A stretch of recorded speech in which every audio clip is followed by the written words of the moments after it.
Have you ever had a difficulty feeding your baby that took a while to find the root cause? Or even if you knew the root cause, did it take a lot of time to get to a place where you felt like you had overcome whatever difficulty you were facing? My guest today shares 2 baby feeding stories. She encountered difficulties with both of her babies, but her story is such a great example of how much we have to educate ourselves and how hard we have to work to get the support needed to feel really good about our baby feeding situations. So get ready to hear these incredible stories right after this ad from my sponsor, Feast and Fettle. When I first returned to work, I had no idea how I was going to manage going to work, handling drop-offs and pickups, and doing all the other duties I needed to do, like get dinner on the table. If you are in this situation, I've got a solution for you. Go to feastandfettle.com, where you can select from a menu of delicious options and have home-cooked meals delivered right to your front door. Imagine taking meal planning off your plate, taking grocery shopping off your plate for those dinners, and knowing that all you have to do is pick up your baby, get home, and heat and serve meals that you have selected for your family. If you live in Massachusetts, Connecticut, Rhode Island, New Hampshire, and now Maine, go to feastandfettle.com and use my code MILK, M-I-L-K, to get $30 off your first order. You've got nothing to lose. Hi, Rachel. Welcome to the Milk Making Minutes. I'm so glad you're here. Thank you. Do you want to take a minute to introduce yourself and your family before we hear your story? Sure. My name is Rachel, and I am a mom to 2 kids. I have a 4-year-old daughter and an 11-month-old son. He'll be 1 next week, actually. And I'm also a psychiatrist. So, and just a disclaimer that I'm just going to be talking about my personal experience and nothing of medical advice. Yes, even advice that I give as an IBCLC, it is not meant to be medical advice on the podcast. Take me back to upbringing in your childhood and tell me about any exposure you had to baby feeding and your memories that you have of types of baby feeding that you saw. So, not much, honestly. Very little. I did some babysitting in high school for actual babies, but I wasn't involved in the feeding of the babies. And then I am the oldest. My sister is 5 years younger than, and apparently we were both breastfed for at least a year, but I don't have any memory of her being fed or my mom feeding her.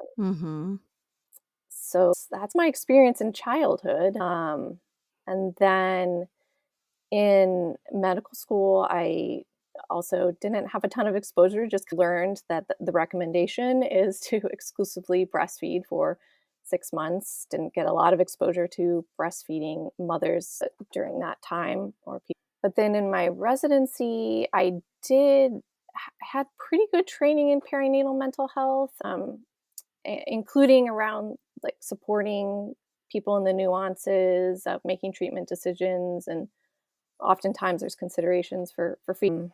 But I would say the biggest personal exposure for me was 6 months before my daughter was born. A close friend had her first child, and she breastfed very openly, shared her experience with highs and lows, and she was a real role model, inspiration for me throughout that particularly first breastfeeding experience.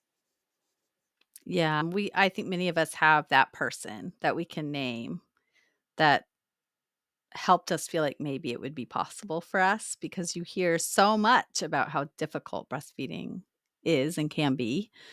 So it's nice to have role models that help us know that, hey, there are people who do this successfully. Yes, and just right there for support and really normalizing so many things. Exactly. Yeah. What do you make of not having seen breastfeeding as a child during your adolescence?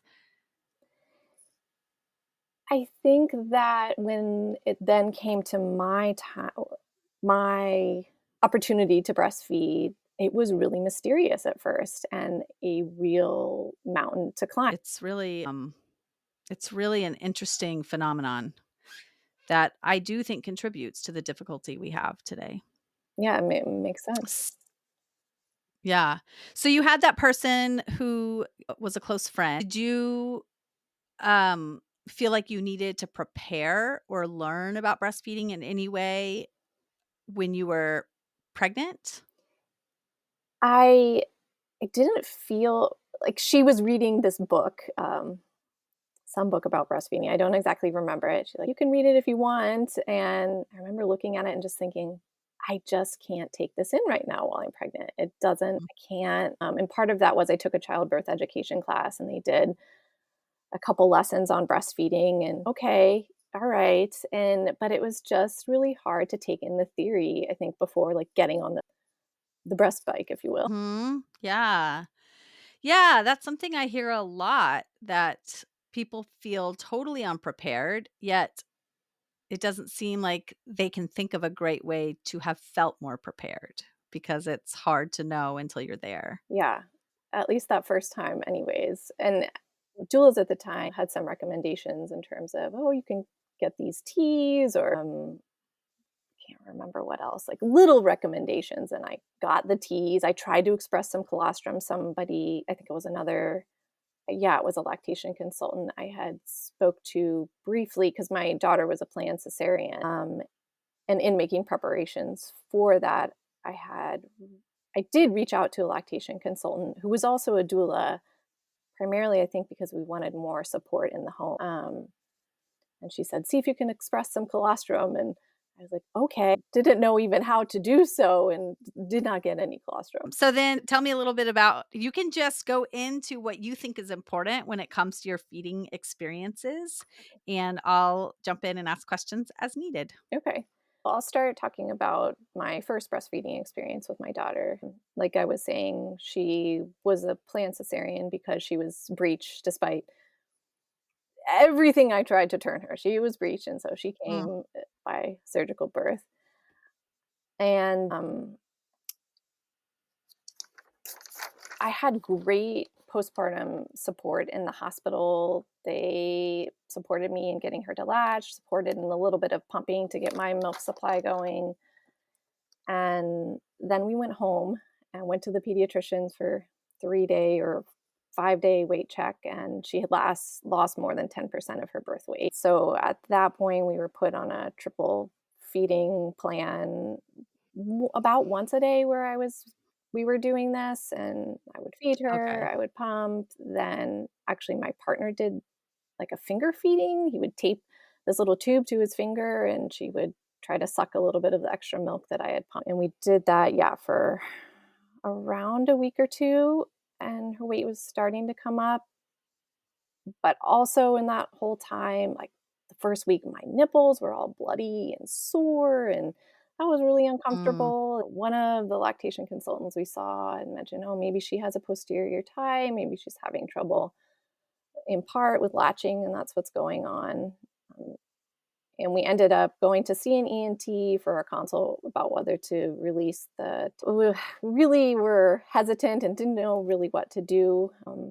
And then, unfortunately, she got this really scary infection called encephalitis, and was pretty quickly admitted to the hospital when she was 2 weeks old, which mm. was a truly scary and terrible experience. And while we were there, interestingly, it was like the act of breastfeeding clicked for the two of us, like the dance for Mm, us. And in part, I think like she was hooked up to IV antibiotics, and I honestly, I was nervous that she was going to make it, but I felt like I had breast milk to give her. I could give her breast milk, and so feeding her was, like, incredibly comforting for me and Mm. maybe for her. I just tried to send her healing thoughts and whatever was coming through my breast milk, and we forgot about the tongue tie, and she w turned a corner. She did fine. She healed from the infection, went home about 10 days later, and feeding was going well. There were no more concerns about her weight.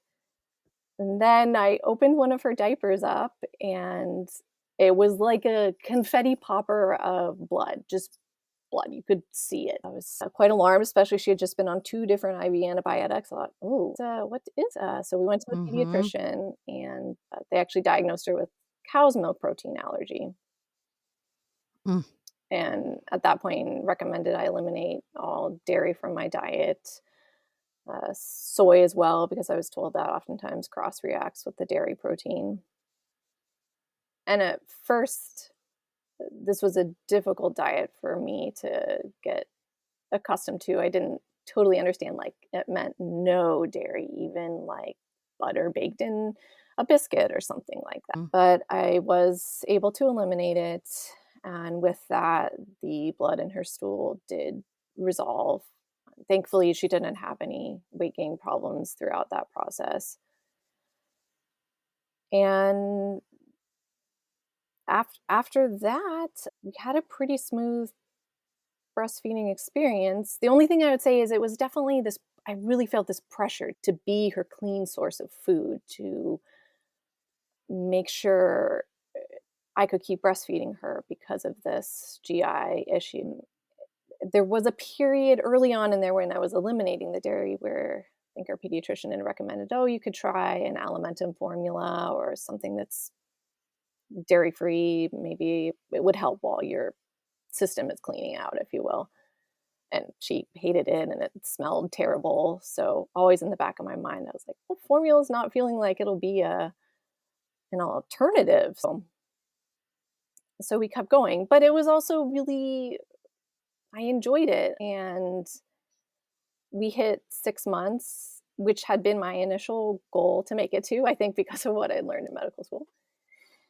But I certainly was not ready to stop feeding, and again, this was help from my friend. She was still feeding, and she's like, "Yeah, just keep we're still going. If you're going, keep going." So we kept Mhm. going till she was about 2 years old and had just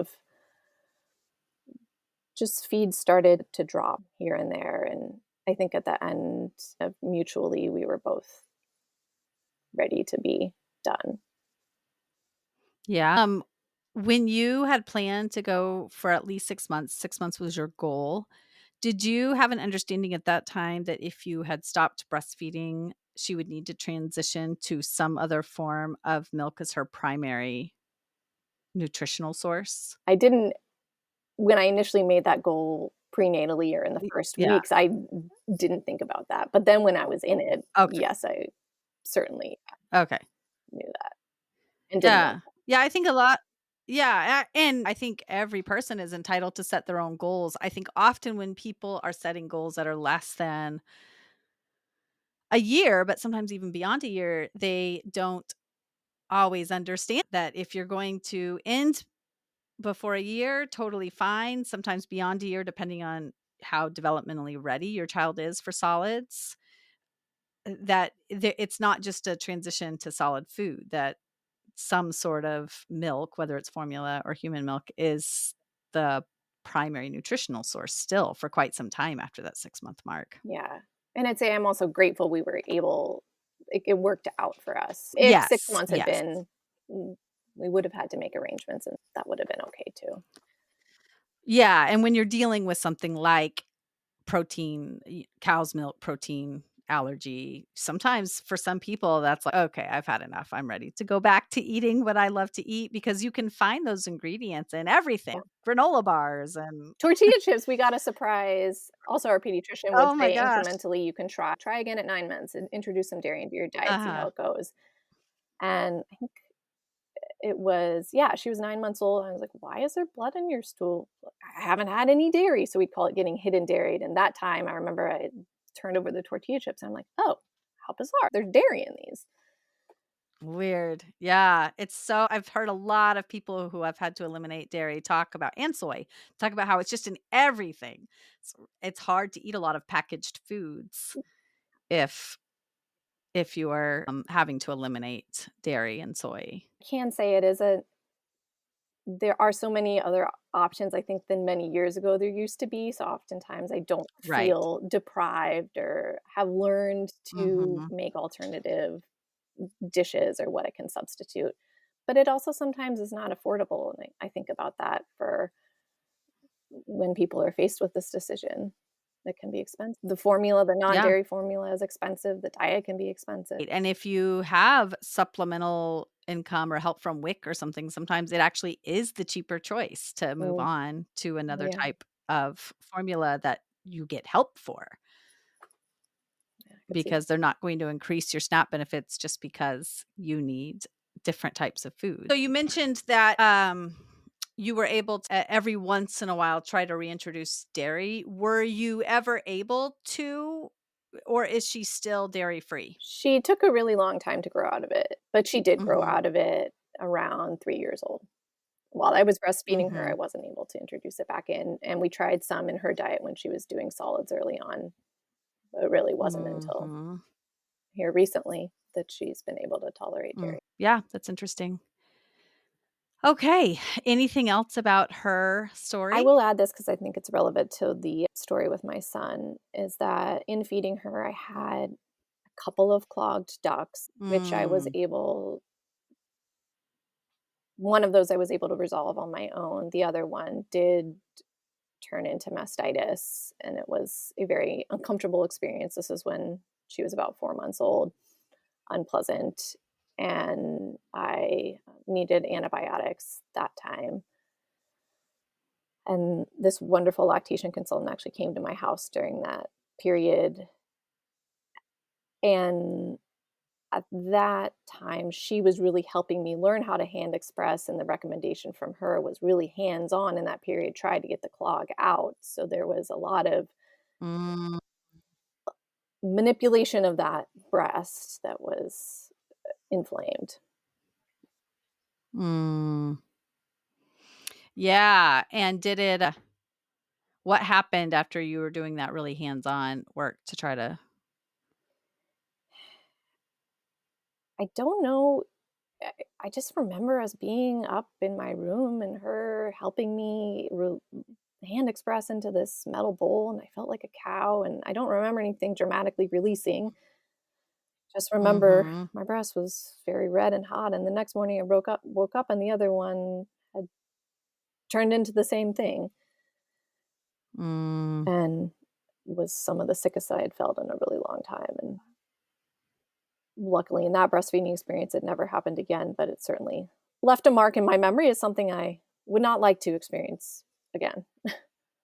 Yeah, yeah. It can be surprising how painful Yeah, mastitis yeah, is. the sudden chills and flu and or fluish feelings, Right. fever. Yeah. Yeah, okay, thanks for sharing that because I know it is relevant. Before we move on, I would like to ask if you're okay with talking about it a little bit, having that experience in the hospital with a very sick infant who had an infection. It was omphalitis, you said? Yeah, so that's an infection of the belly button area, the umbilicus, which actually so the pediatrician had told me, "Wow, that's the second case I've seen in 17 years, and it's so scary because there's still an open vessel, and if the infection moves into that vessel, it can become systemic and deadly." Yes, that's incredibly scary. Is there any do you know if there's any data demonstrating the outcomes for babies who have had colostrum versus babies who have not had colostrum? Because I know colostrum has that effect of at least sealing the gut, so it's not permeable, and I'm just wondering if that can make an impact for these babies or if you've seen anything like that. I don't know. I didn't think about that, and I didn't hear anything or look at that, but Mm. it's an interesting question. Yeah, I'll have to look into it and see. I'm so glad that despite it being so hard and her being in the hospital, that at least you had the comfort of being able to feed her from your body. Me too. It was a Uh, real blessing. yeah, and did you get support for that while you were there, or did you feel like you were needing to fight a little bit to be able to do that? They were supportive. Yeah. Yeah. Mm, that's great. Well, I am so glad that she recovered, and I'm sure that sticks with you. Those sorts of experiences don't go away. Yeah. Yeah. Yeah. So then as you were thinking about adding to your family or as you became pregnant, Mhm. did you think any differently about breastfeeding for the second time around than you did for the first? Well, I was, um, both excited and nervous, but my general memories of it with my daughter were a very positive experience and something I wanted to do again. And at this point, I was hoping it would be a similar length of time as well, of approximately 2 years or so. Mhm. Yeah. Okay. So you had changed like what you thought was the amount of time you would feed. So tell me how it went in the beginning. So he was born via VBAC, and it was a wonderful birth experience. Although I did hemorrhage, and so my memory is spotty of his first latch, but I was actually just looking back at a picture that my partner had taken, and it looks like actually he had a beautiful first latch. I do remember we had support of a midwife who, in those first few moments, put her finger in his mouth and was like, there might be a little posterior tie. We'll watch it. And then we went into the recovery room, or our recovery area room. Yeah. And the nursing was very hands off. So it was just us, and it was nice. We were basically just left alone. And it was the week. That first 24 hours was a Saturday. Pediatrician came by really late. Nobody offered a lactation consult. And I thought, okay, I think things are going okay. And then the next day, nurse came in, was about to discharge us, had her fingers on the keyboard, was like, do you want a lactation consult, by the way?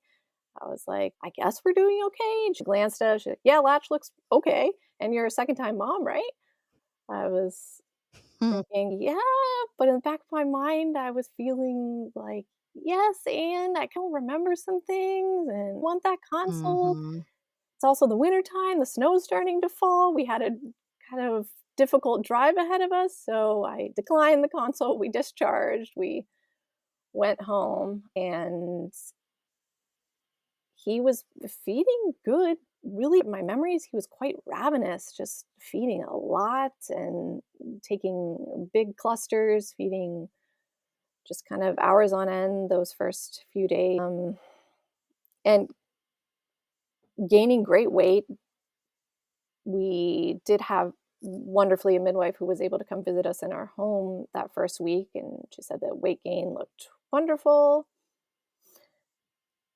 Um, but I noticed it was about after the first week where he started to just take one side at a time and feed really quite frequently. So he'd take one side, and from very early on, it was really challenging to tell when he was hungry, when he was satiated.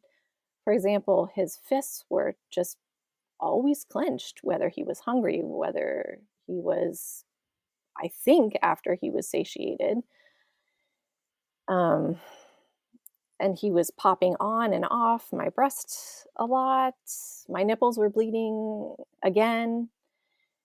And I was Mm. noticing the latch didn't feel painful, but he was sliding to the tip of my nipple and it felt kind of pinchy. And he was spitting up a lot and he seemed really, this bothered him. And then there was also this, he always sounded congested. He sounded like he had a cold.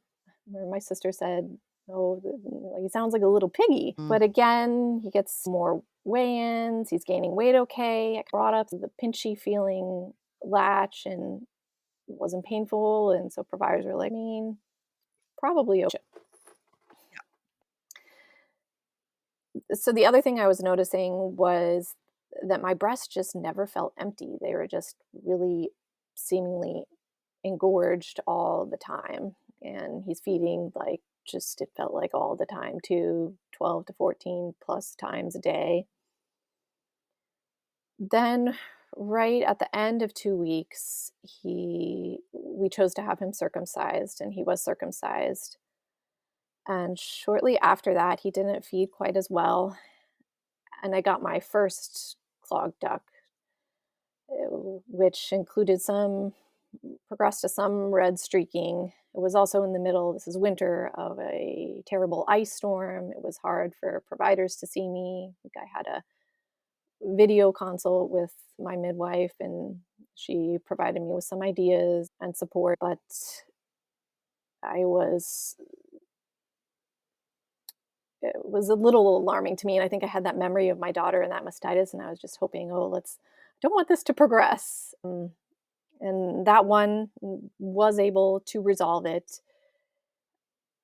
Although at that point, somebody had recommended using ice, but I don't think my midwife had, and I felt hesitant to use the ice. So I didn't use ice, but mainly used heat.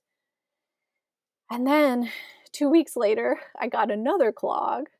And at that point, the lactation consultant I was seeing recommended that I try block feeding. So feeding off of one breast for an even longer period of time because he wouldn't take like multiple hours in between. So it'd be like feed off one breast for 3 or 4 hours. And I tried this for a few days and then I got another clog. So I wasn't feeling very excited about block feeding or these attempts to decrease my supply. And so moving to around when he's 1 month old, he just was becoming increasingly fussy, generally, but really with feeding too. He still just wasn't content at the breast, and it was really hard to get him to feed and latch. I would try to feed him in the living room near my family, near my daughter. I'd had these dreams like I'll feed the baby and I'll read a book to my daughter, and he couldn't latch. He was distracted. I had to go up and feed him in a room by myself. And even then, it was still this kind of, unfortunately, I hate using this word, but it kind of felt like this battle. And I was noticing during this time, like I was holding my breath to even like hoping, okay, latch and feed, and also please help relieve some of this pressure that's in my breast. And we were trying all kinds of positions, laid back, side lying, all of these, and they weren't working. Cradle seemed to be the position he could feed in and worked for us. And also around this time, he started having mucousy poops, no blood. In the back of my mind, I was wondering, is there food playing into this? Although I was still primarily not really eating dairy and soy, so it wasn't my primary concern. And then 6 weeks hit, and it was next level of fussiness, hours of crying during the day, more at night, but during the day too. His face was red, his fists were just clenched, and he would shake them. This would happen at the breast. It was not really peaceful feeding times. And it was kind of sad for me because he never was seeming soothed at my breast. We went to the pediatrician around this time, and she was holding him and was hearing him reflux and prescribed him a reflux med at that time. I was hesitant to give it to him though, so I think we gave him like one dose and that was it. I started reading more about the tongue tie and considering that, and mainly I started reading more of the potential links with reflux, and that's what got me to really think about, let's maybe see about getting it released. So luckily, at 8 weeks, we were able to get in with an ENT who did release his tongue and his lip. And there weren't any immediate changes. His latch didn't like suddenly magically improve, but slowly his latch got better. And maybe mm, there was improvement in his congestion and reflux. It didn't go away, but I do think especially that nighttime congestion was better, and his sleep therefore Mm. got a little bit better.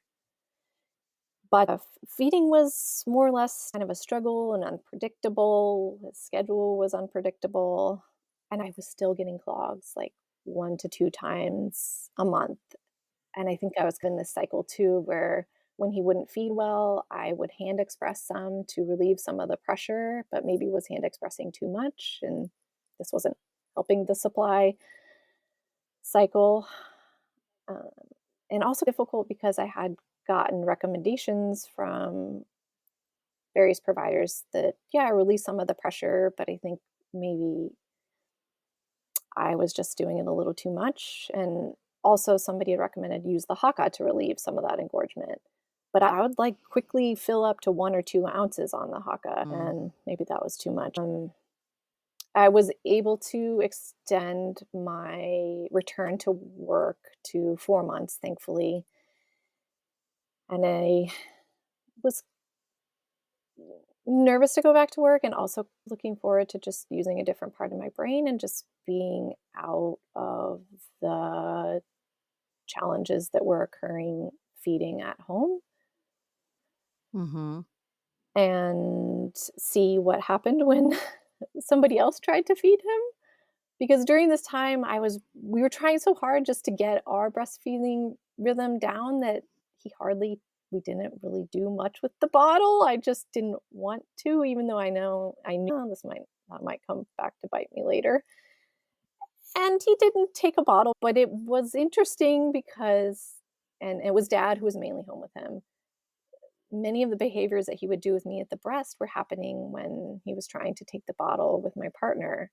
And my mom helped out for a time too, and she had similar descriptions, and it felt really good and validating actually to me when she told me, "Gosh, like, he's a really tricky baby to feed. I see why it's been so challenging." Um, and Sometimes people think, "Just feed the baby." Like, "Why are you putting so much energy into this?" But you can't sometimes just feed the baby. yeah, yeah, and so he wasn't taking the bottle great when I was away, and then he could go many hours, like, up to 6 without taking the bottle, and when I Wow. got home, he was then quite ravenous and so hungry. I remember one Mhm. time he, like, latched onto my chin, and there was, again, more of this pressure, like, while I was at work to do my work and then pressure to get home to feed the baby, like, "Do not pass go, go feed Mhm. Milo right away." Um, and on top of this, like, there was many illnesses going around in the family, like, we got COVID the second week I returned to work. Mm. Although he fed very well that week, interestingly. I don't know if that's because my supply was tamped down a little bit. And Yeah, that's then interesting to think about. it was around 6 months, his reflux got dramatically better, just Hmm. so much less spit up. And feeding was getting better, and also, I just made a point that we need to get out of the house more. Because he was so distractible and still so fussy, we didn't leave more because it was just so challenging. But I knew I needed to just be going out of the house more, had a trip I wanted to go on, like a local trip up from my sister's baby shower, and I got a cover, like this giant cover for him that worked so that he could focus on feeding. But the clogs, they continued, and around 7 months old, it was the peak of summer, and I got my, like, worst clog yet, and it was very interesting because it was hot, and also we had the morning I woke up with my breast seemingly, like, on fire and me on fire. There was also a fire burning on this nearby mountain, Mm. and this was my worst one yet, and I did need to be on antibiotics, and lump in my breast, it was also alarming. It stuck around for a really long time, like almost 2 weeks, and I Mm, remember at that over the week mark, mm, I was starting to get concerned, "Why is this still here?" It did go away, but it was around then, that episode, that I just, it I don't know, but I realized, gosh, I gotta do something. Something's gotta change, and I think I just realized, wow, I think we've just got a real oversupply issue. And I sought maybe my third at that point opinion lactation consultant. And it wasn't my warmest and fuzziest one, but it was helpful to me in terms of confirming, yeah, I think your issue is oversupply and things could get better if you just work on that. So I had a new determination to do so, but I knew I needed a lot of support because I kind of felt in this body jail where I wanted to decrease the supply, but due to those earlier experiences, like early on when I was feeding him, I was worried that decreasing it would result in more plugs. And how could I make this cycle stop? mhm, But I was able to get some support, and I really gave the new mastitis recommendations a try, which include ice. And in the summer, also, that just felt good. And mhm, for me, ice was so helpful. In part, I think it mhm, helped decrease the inflammation, but also for me to just not hand express too much. It helped as like a stopgap measure. mhm.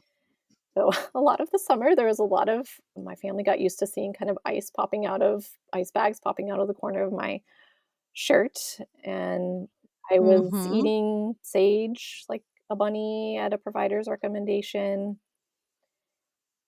What was really, I think, helpful, though, was I reconnected with an acupuncturist who had been helpful to me at some other periods where I was maybe having trouble trusting my body, and I think it gave me a lot of confidence to be back in her care, and the clogs got a lot better. I also had a helpful consult with you that was really helpful as well, just as a long-term weaning plan.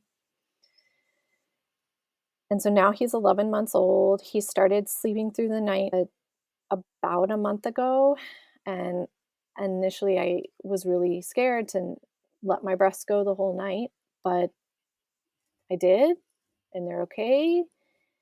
And I haven't been getting as many clogs. It's been quite a while. Wow, Yeah. And that's amazing. and I finally feel like I enjoy feeding him. Like we actually have moments that are some smiling and he actually seems satiated, and I can kind of Mhm, roll with the punches if he's not too into a feed and know that it's gonna be probably just fine. mhm. Yeah, it can be so hard to try to reduce your supply. A, for the reasons you mentioned already, that it's a severe balancing act between how far can you go, how long can you go without removing milk, how much milk should you remove when you're just trying to get the pressure off. And those who have experienced continuous plug ducts and or mastitis, there's like this trauma response. Well, if I don't remove the milk, what if it happens again? And always just waiting for that other shoe to drop. And the other challenge I see people have, and I'm not sure, I didn't hear you experience this, but you can tell me how it played into your own experience. Often babies whose parents have oversupply, they do want to feed constantly and they're fussier. And then there's this doubt that gets planted. Maybe I don't have enough milk. And if I start to reduce my supply, the problem could get worse because it's hard to understand why oversupply would lead to a baby wanting to nurse all the Yes. time. So then you just think it must be that I don't have enough, and that's why they're constantly hungry. Early on, this did occur, I think 4 to 6 weeks, where it was interesting. I had a couple days, my breasts were feeling softer, and I had also had one lactation consultant plant the seed too about, "Oh, maybe your supply actually is low and not high." And I Mm. yeah, had that concern for a little bit, but pretty I was able to eh, didn't get too stuck on that for long because it the milk just was going everywhere. There was just, like, Hmm. my bedside table was soaked in milk. Everything was just milk, just everywhere. Mhm.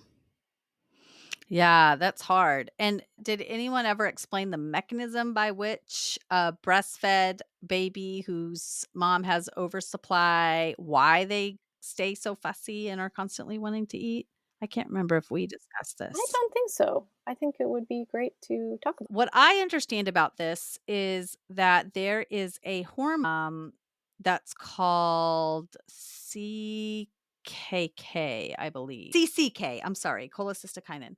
And so what happens is it is the hormone m- that creates the feeling of satiation, and it gets triggered in the gut by fat. So people who have oversupply, as you mentioned, most of us don't need to worry about hind milk and foremilk. But what happens is the milk that comes at the beginning of the feed tends to be higher in lactose and lower in fat because the fat globules have stuck to the milk ducts.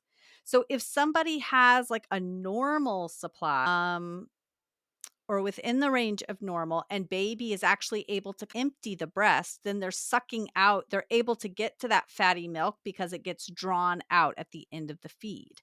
But if a person has oversupply, they get filled up on the high lactose milk. They don't drain the breast, but then that hormone doesn't get triggered by the higher fat content. And so then they constantly are hungry because they never get that feeling of satiation, even though they've had plenty of milk. Mm. So it really creates this cycle where the baby constantly wants to feed, so milk supply goes up, and then they never feel like they're getting enough. It's really, really hard. And because they are acting so hungry and wanting to nurse all the time, unless you do have milk just flowing out of your body all the time, it is hard to determine whether it's undersupply or oversupply Yeah. sometimes. Yeah, totally. Yeah. And Mm. also, I ended up being quite responsive to the pump, so when I went back to work, I um, I was getting a lot of milk, and that wasn't helping either. It was wonderful that I was able to become a milk donor and donate, and I hope that has been helpful to other people. But I had to be conscientious also about the how pumping was tying into things too.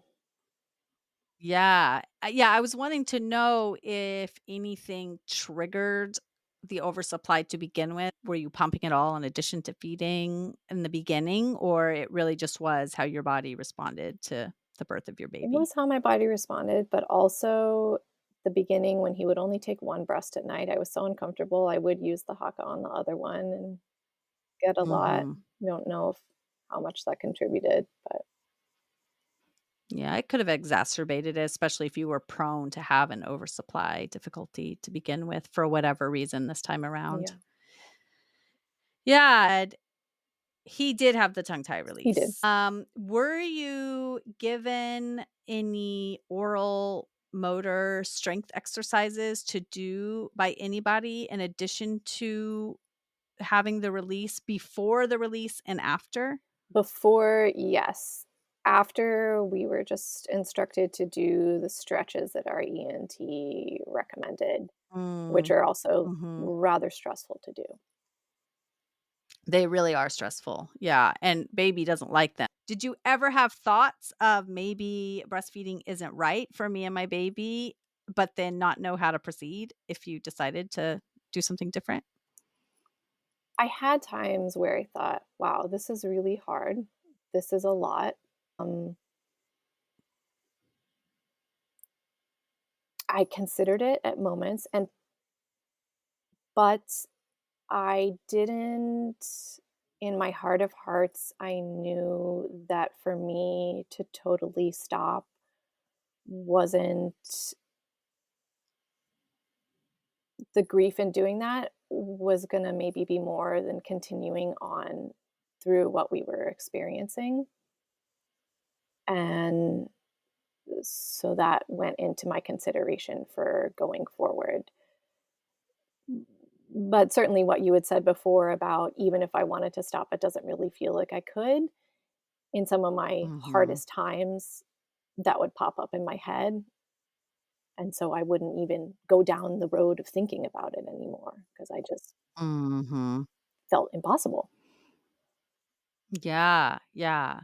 And as nursing clicked into place, that was around, did you say the 10-month mark, Yeah, I or think was that it yes. later?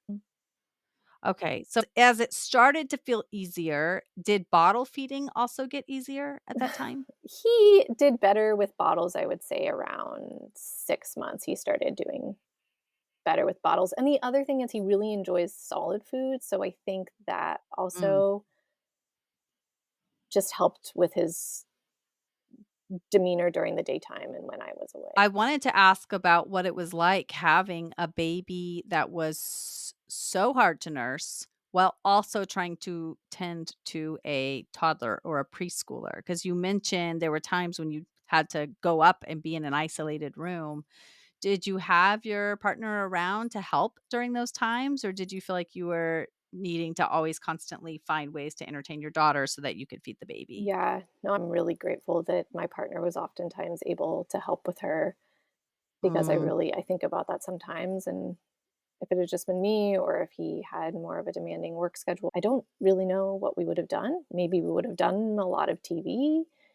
Maybe I would have just had to deal with some of these issues earlier on. I'm not entirely sure. I also think that it was hard for her for me to be away and having mm. all of this kind of flurry around feeding her brother. So that was not ideal. Yeah, I can imagine that would have been really hard for both of you. They're already older siblings are already experiencing so much. They most of the time love their little siblings, and it changes their life so much. And so then to have complications where mom is distracted or really not able to give as much energy as she really wants to makes it even more challenging. Yeah. Although I kind of touched that she does talk about she knows, "Oh, you feed Milo from your body, from your breast," and even the other day, she was asking if she could feed him from her body, and so we had a little bit Mhm. of a talk about, breastfeeding, and if she wants to when she's older, she can feed babies. Does she play with dolls? Sometimes she does. She hasn't, interestingly, done, like, bringing the dolls to breastfeed them. Mm, yeah. Yeah. Yeah, that's interesting. And then are you still on the regiment are you still eating a lot of sage? Are you still going to acupuncture? Do you feel like you have to keep up with all of those things to ensure that your supply is manageable? I have let the sage go. I am still going to acupuncture right now for support, but I don't feel like I need as much as I was a couple months ago. But I'll Mhm. probably keep going to acupuncture for probably as several months, maybe 1 to 2 times a month for a bit.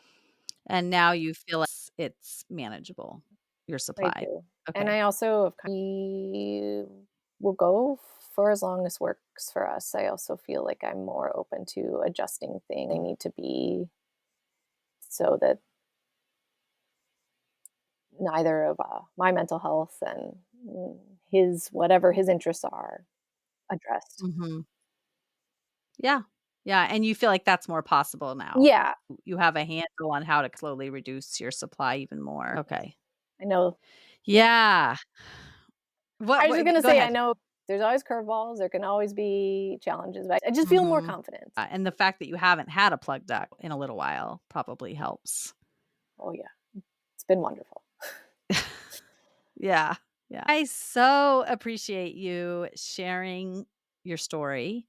This is one that so many people can relate to, whether it's oversupply or having a baby who just has a lot of difficulty at the breast or is distractible or trying to figure out the root cause, because you saw a lot of experts, you sought out a lot of people, and you were not always hearing the same exact messages from every single person. So then trying to find, what is the root cause and how do I get to it can be really challenging. And so just hearing a very educated person who is a medical professional herself say, I went through this and it was challenging, can be reassuring for so many people. I hope so. I hope so. And I think sometimes there's multiple root causes.